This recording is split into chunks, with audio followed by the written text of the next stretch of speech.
Bom sábado a todos. Que bom que vocês estão aqui, né? Que bom que vocês estão na casa de Deus. E vocês estão bem? Pulmão está bem nesse calor, frio, tempo seco, tudo certo? Estou vendo bastante gente no meu trabalho lá que está sofrendo muito, né, com esse tempo. Mas Deus cuida de nós, né? Nós estamos aqui hoje para adorar nosso Deus e para ouvir um pouquinho mais da mensagem de Deus. Vocês perceberam que algumas pessoas hoje estão com uma camiseta diferente, igual essa minha aqui? Todos envolvidos? Porque hoje nós temos uma missão especial, que é mostrar para o mundo esse assunto tão importante que a nossa igreja valoriza muito. Nós vamos falar um pouquinho sobre quebrando o silêncio. Vou chamar o Heitor rapidinho aqui, vem aqui. Para quem não sabe o que é quebrando o silêncio, a gente pode resumir numa sentença bem simples. Pode levantar a mão aí, Heitor. Ó. Diga não à violência e, no caso desse ano, à pedofilia. Um dos assuntos que nós vamos tratar aqui, tanto na mensagem de hoje, quanto lá fora no movimento que nós vamos fazer lá na praça, tá bom? Então, obrigado, Heitor. Pode ir lá. Nós vamos falar um pouquinho sobre esse assunto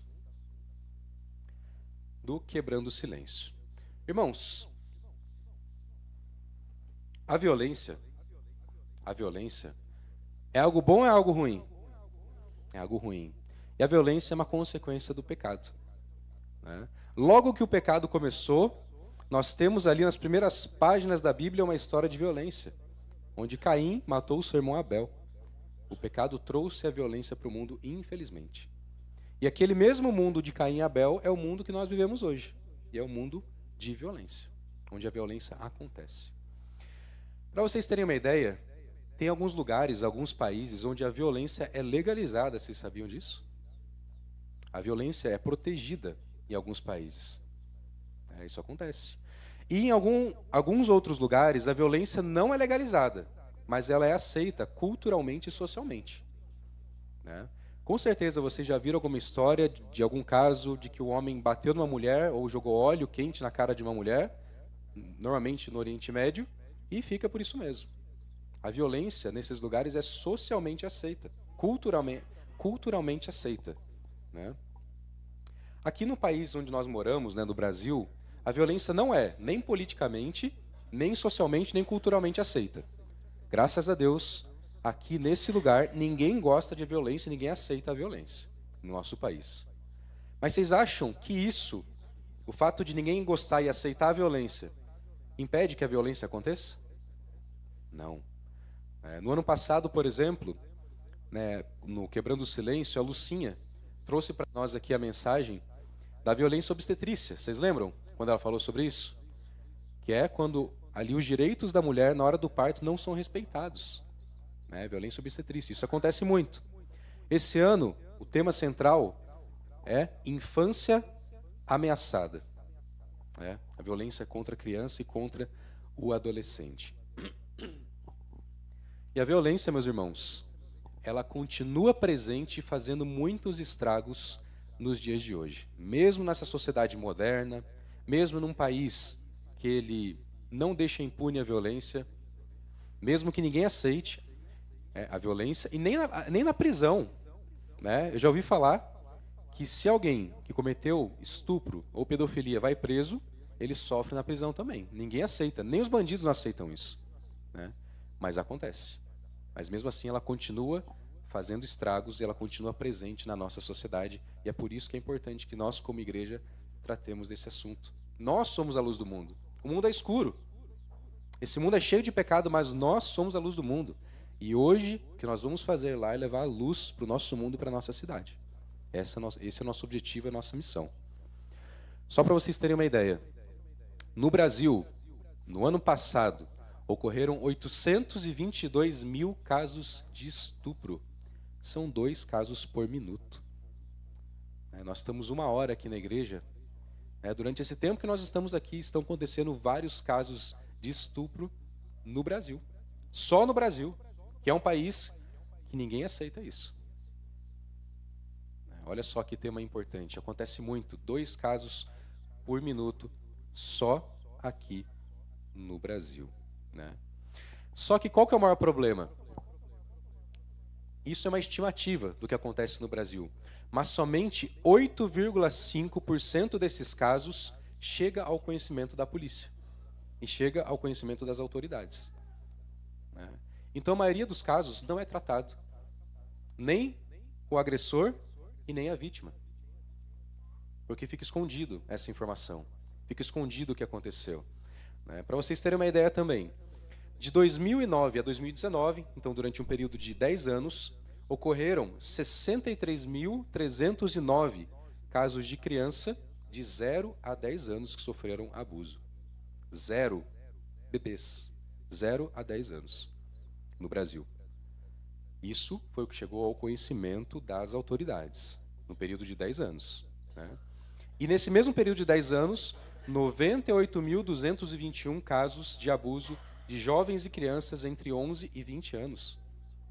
Então, às vezes a gente pensa que a criança está maior, está com 11 anos, não acontece mais essas coisas. Aconteceu ainda mais. Foram 98 mil casos registrados nesse período entre 2009 e 2019. E esses casos de abuso e de violência, eles têm consequências terríveis na vida dessas crianças, desses jovens. Terríveis as consequências. E se a sociedade precisa se preocupar com isso, aqui na igreja precisamos nos preocupar muito mais. Porque nós somos a luz da sociedade, meus irmãos. Precisamos nos preocupar muito mais com esse assunto. Não podemos nos esconder em assuntos como esses. A violência representa uma das piores experiências adversas na infância, que são conceituadas como aqueles que geram estresse tóxico e interferem no curso normal do desenvolvimento, pois tornam as crianças e os adolescentes física, psíquica ou socialmente vulneráveis. Em caso de abuso, em caso de violência, isso pode atrapalhar muito o desenvolvimento pessoal, do desenvolvimento da criança até ele se tornar um adulto. Ela pode se sentir socialmente vulnerável. Sabe aquela pessoa que tem medo de se relacionar com outras pessoas? Ela não consegue mais se relacionar com outras pessoas. Não consegue confiar em ninguém. A cabeça dela, o psicológico, fica muito vulnerável, fica todo atrapalhado. E fisicamente também. A pessoa sempre está com medo, sempre fica acuada. Isso acontece muito. Mas sabe o que é o pior? Que grande parte dos casos de violência, abuso de crianças e adolescentes, a maioria dos casos, acontece com pessoas que os pais confiam. A grande maioria. Pessoas que os pais confiam. Ou são parentes muito próximos, ou são amigos muito chegados, pessoas que frequentam a casa. E olha o problema grande que nós temos aqui. E quando o agressor é uma pessoa do círculo familiar ou alguém quem a criança mantém vínculo afetivo e de confiança, o processo de denúncia torna-se ainda mais difícil.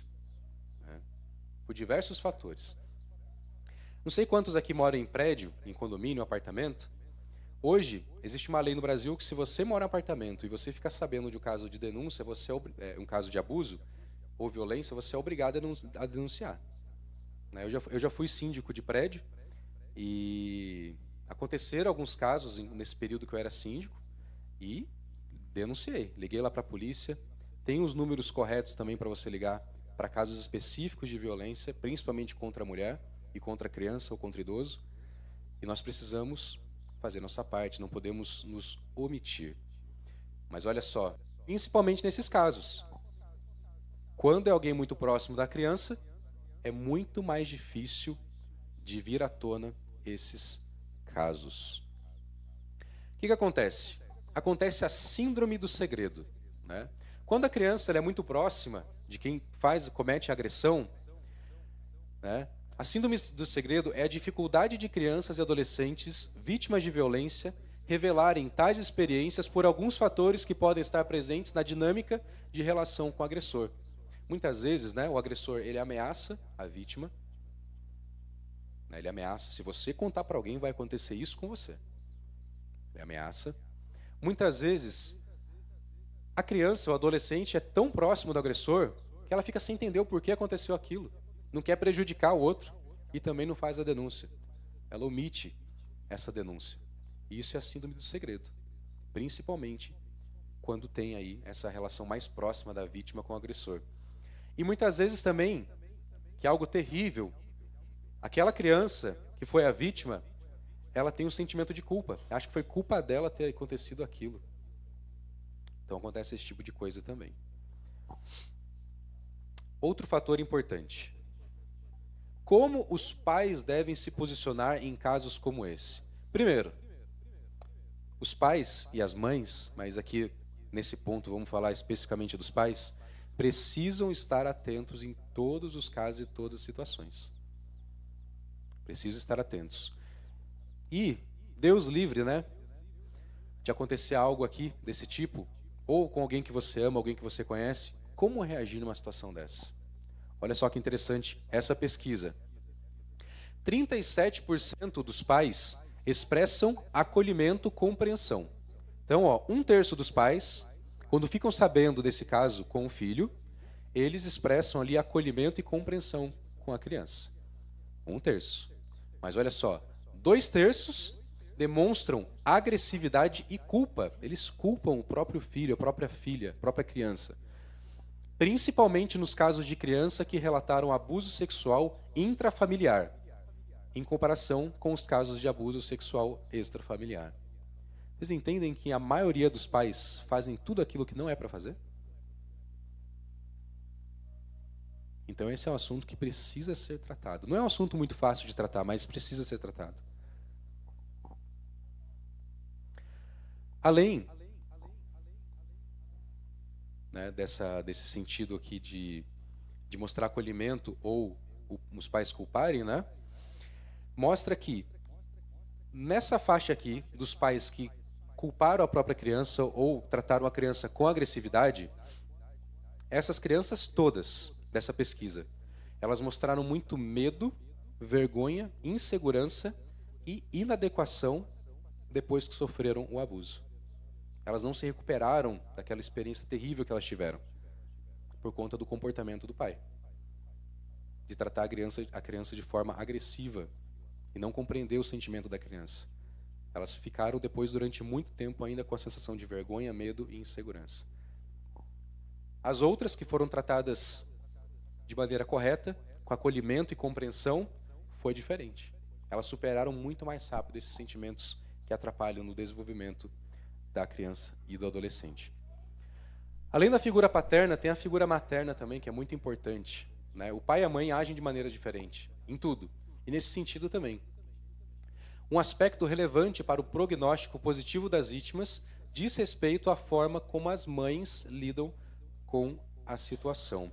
Nessa pesquisa mostrou que só o fato da mãe olhar para o filho, para a criança e falar assim, eu acredito em você, o fato da mãe mostrar que ela acredita na criança, né, e tomar as devidas medidas de proteção, mostrou que foi reduzido de maneira assim, muito grande a experiência traumática da criança. Só da mãe confiar e acreditar na criança. E também ajudou muito no ajustamento emocional depois desse trauma, depois dessa situação.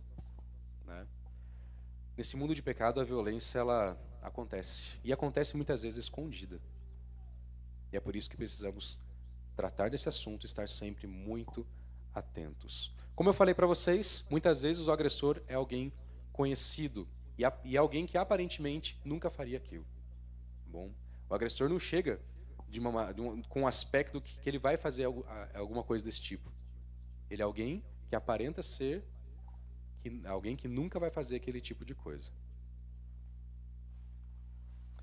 Irmãos, nós vamos ver um pouquinho agora como Jesus trata a violência. Como resolver o problema da violência. E nós vamos ver nessa história que você já conhece muito bem. E essa história, que está lá no Evangelho de João, capítulo 8, do verso 1 ao verso 11, nós podemos tirar várias lições dessa história. Mas hoje, nós vamos tirar uma lição sobre a violência. Como Jesus resolveu o problema da violência. Eu queria, como nós vamos abrir a Bíblia novamente, fazer mais uma breve oração com vocês. Santíssimo Deus, mais uma vez pedimos aqui o Teu poder sobre nós, sobre a Tua igreja. Agora que vamos abrir a Tua palavra, que ela possa agir de maneira poderosa no nosso coração. Em nome de Jesus. Amém. Irmãos, nesse texto que nós vamos ler, essa história que nós vamos acompanhar, nós vamos ver que Jesus nos revelou o melhor caminho para solucionar esse problema da violência. Meus irmãos, a violência ela ocorre por diversos motivos, né? Nem sempre a violência ela ocorre por uma explosão de ira. Às vezes acontece de acontecer alguma coisa com você que te desestabiliza e você acaba praticando violência. No trânsito a gente vê muito isso. Pessoas que não agem com violência, mas acontece alguma coisa no trânsito que ela acaba agindo com violência. Porque ela teve ali uma explosão de ira. Só que muitas vezes a violência ela é planejada. E isso é um pecado gravíssimo contra Deus. Planejar violência. Elaborar violência. Né? Então é isso. A violência nem sempre é uma expressão de raiva, mas muitas vezes ela é planejada ou ainda pior. Ela pode ser consequência de uma patologia.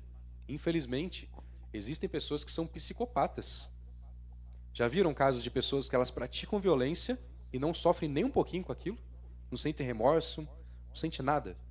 Existem pessoas desse tipo também. E isso é doença. São os psicopatas. Nessa história que nós vamos ler aqui, nós vamos ver de um caso de violência planejada. Violência planejada.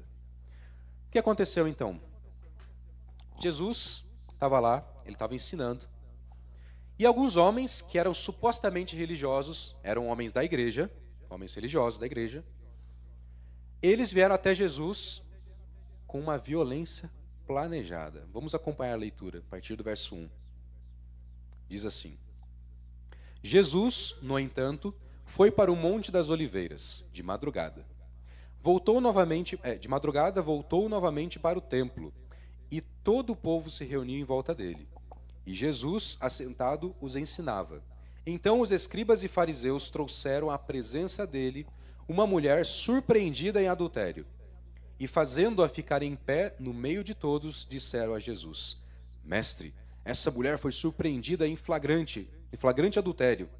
Na lei de Moisés, que Moisés nos ordenou, que tais mulheres sejam apedrejadas. E o Senhor, o que tem a dizer? Agora olha só esse texto. Eles diziam isso, tentando-o, para terem de que o acusar.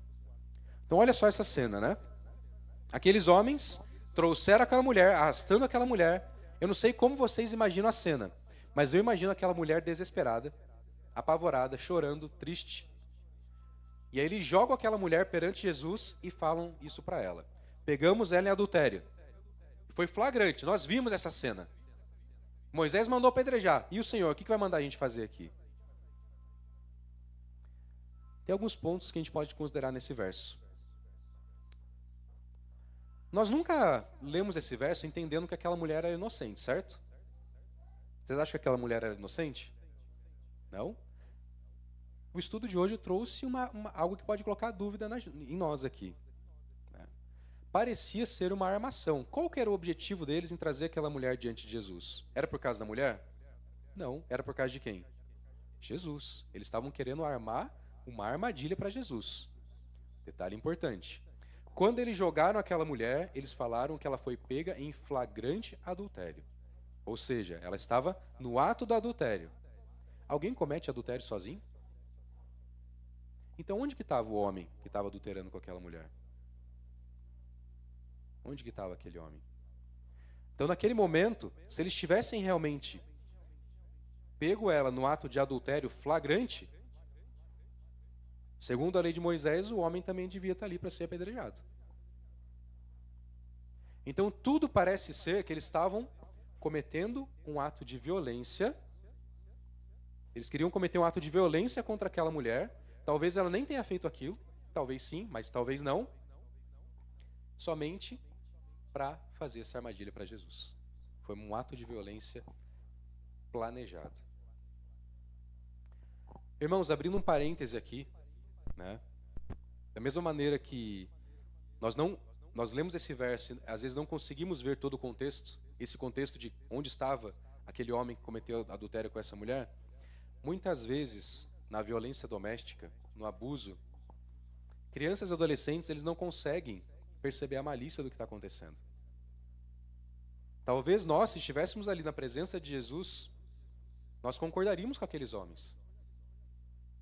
Porque nós não conseguiríamos perceber a malícia do que estava acontecendo ali. As crianças e adolescentes também muitas vezes não conseguem perceber a malícia. Mas nós conseguimos. Nós conseguimos perceber o que está acontecendo. Deus nos dotou de inteligência e sabedoria. Nós conseguimos perceber o que está acontecendo. Precisamos estar atentos nessas situações. Uma coisa importante também. Quando a mulher adúltera, foi colocada na presença de Jesus, a violência acabou naquele momento. A primeira coisa que Jesus fez foi cessar a violência. Aqui, violência não continua. Então, a primeira lição que nós tiramos aqui é que a vítima, ela deve ser protegida o tempo todo. Quando acontece um caso desse, um caso como esse, a vítima deve ser protegida o tempo todo. A sua primeira reação, a nossa primeira reação deve ser proteger a vítima. Por quê? Porque não existe qualquer motivo que justifique a violência. Não importa. Vocês perceberam que Jesus nem quis ouvir mais o que aqueles homens estavam falando? Jesus ficou em silêncio, começou... Bom, estou dando spoiler do que vamos ler em seguida, mas Jesus se abaixou e começou a escrever ali na areia. Jesus não queria ouvir os motivos deles. Não existe motivo que justifique a violência. Não existe. Uma estatística importante também é que nos casos em que os agressores são perigosos, existem casos que os agressores são perigosos até para os pais. Os pais, muitas vezes, por medo do agressor, eles começam a colocar a culpa na vítima. Mas também, olha o que você foi fazer. Olha o que você foi fazer lá. Por que você não gritou? Por que você não falou nada? Lembre-se, não há motivo que justifique a violência e a vítima sempre precisa ser protegida o tempo todo. A vítima não precisa ser acusada. E foi o que Jesus fez. Jesus não acusou aquela mulher, ele protegeu ela naquele momento.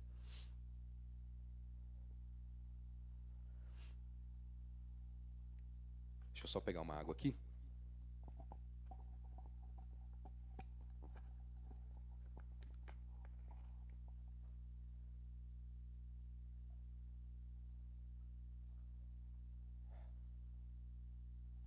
Vocês sabem que o evangelho nem sempre é fácil para nós praticarmos o evangelho, Jesus falou muitas coisas que chocou a sociedade daquela época e pode chocar nós também.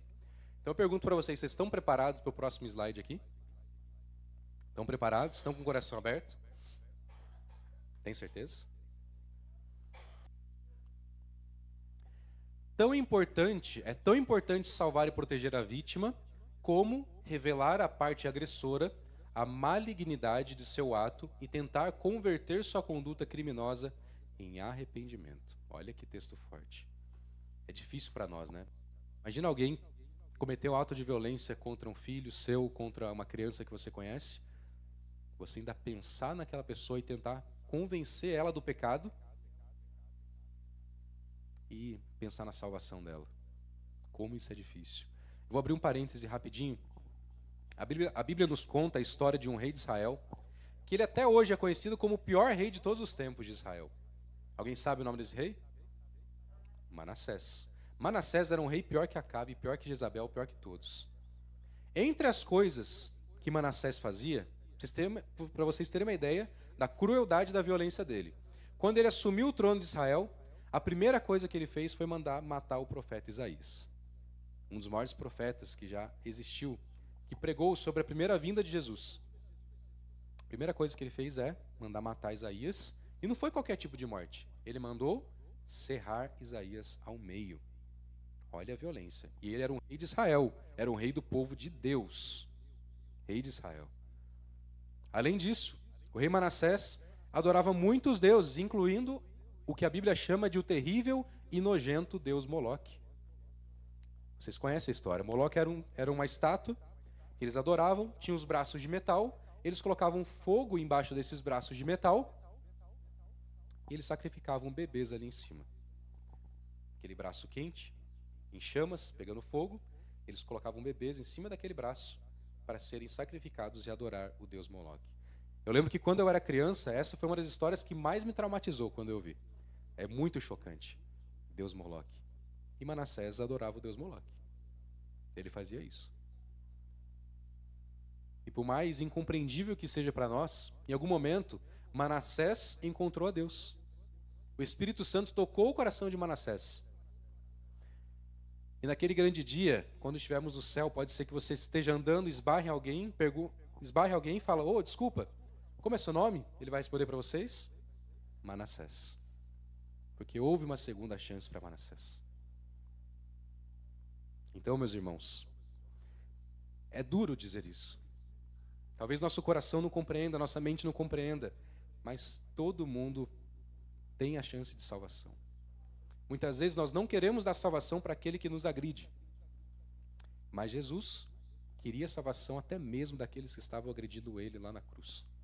Quando ele viu aquelas pessoas, aqueles soldados blasfemando contra ele, aqueles soldados batendo nele, ele ainda disse para Deus: perdoa-lhes, porque eles não sabem o que fazem. Então, meus irmãos, precisamos também dar essa chance, de alguma maneira. Mas é claro, meus irmãos,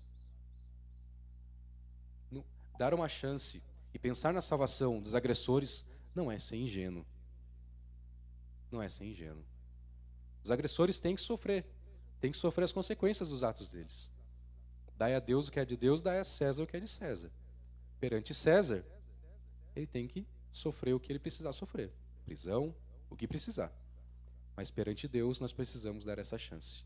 A parte de Deus é também dar chance para essas pessoas.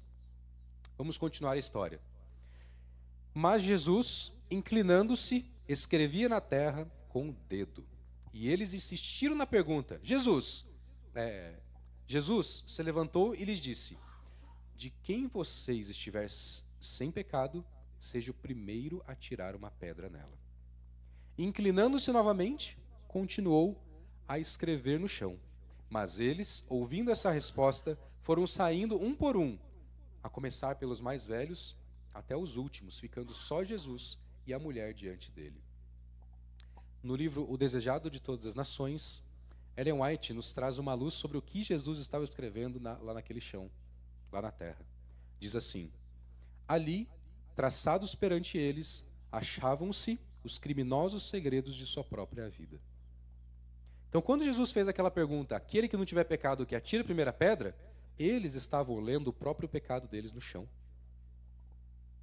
Vocês perceberam que eles chegaram sem pensar em pecado? Eles não estavam pensando em pecado, eles estavam pensando em violência e armadilha contra Jesus. Mas eles saíram de lá, foram soltando as pedras, indo embora, começando dos mais velhos até os mais jovens, pensando no próprio pecado. Então eles chegaram para a agressão, mas saíram pensando na salvação deles, pensando no próprio pecado. E essa foi a estratégia que Jesus usou ali. Primeiro ele protegeu a vítima, mas depois ele também fez com que aqueles agressores tivessem uma nova chance de pensar na salvação deles. Então, antes de qualquer coisa, que cesse a violência e que a vítima seja protegida e acolhida. Tá bom? O que a vítima precisa ser? Vamos falar junto? Protegida e acolhida. Primeira coisa, vamos lembrar disso.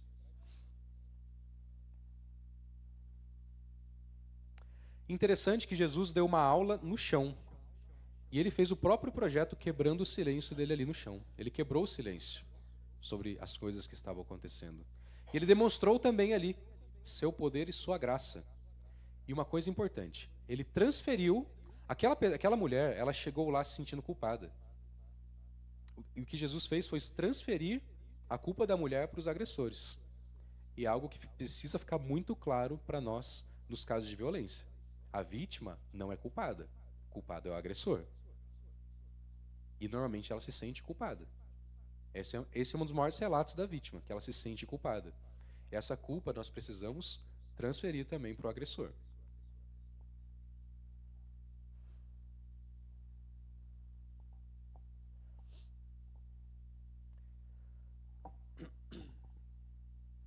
Falei para vocês, né, que Jesus se preocupa ali com a salvação do agressor, mas Jesus, obviamente, que também se preocupa com a salvação da vítima.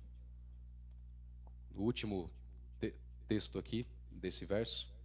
Mulher, onde estão eles? Ninguém condenou você? Ela respondeu, ninguém, Senhor. Então Jesus disse, também eu não a condeno. Vá e não peques mais. Da mesma maneira que Jesus fez com que os agressores pensassem, saíssem, pensando na própria salvação, ele também naquele momento pensou na salvação daquela mulher. Ele trouxe salvação para a vítima.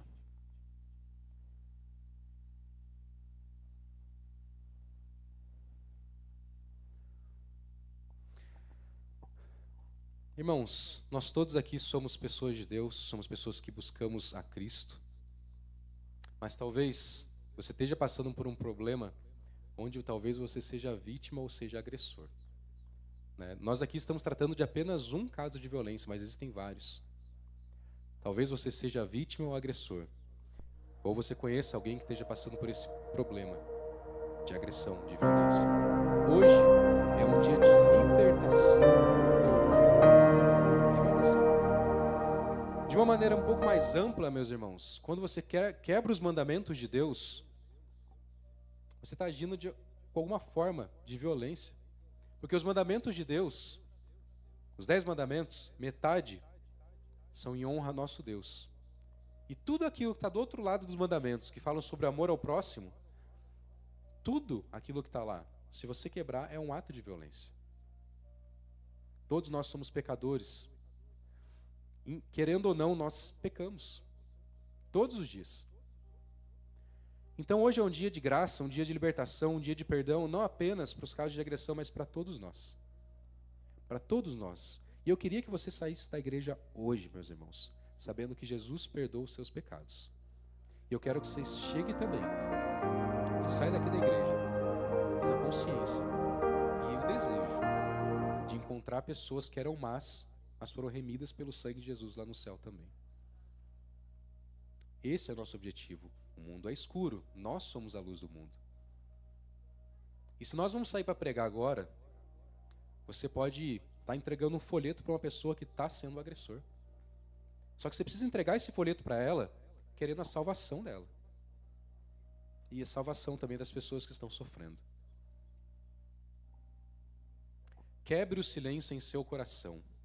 Largue as suas pedras e busque ajuda também para cessar a violência, seja essa violência sofrida ou praticada por você ou de alguém que você conhece.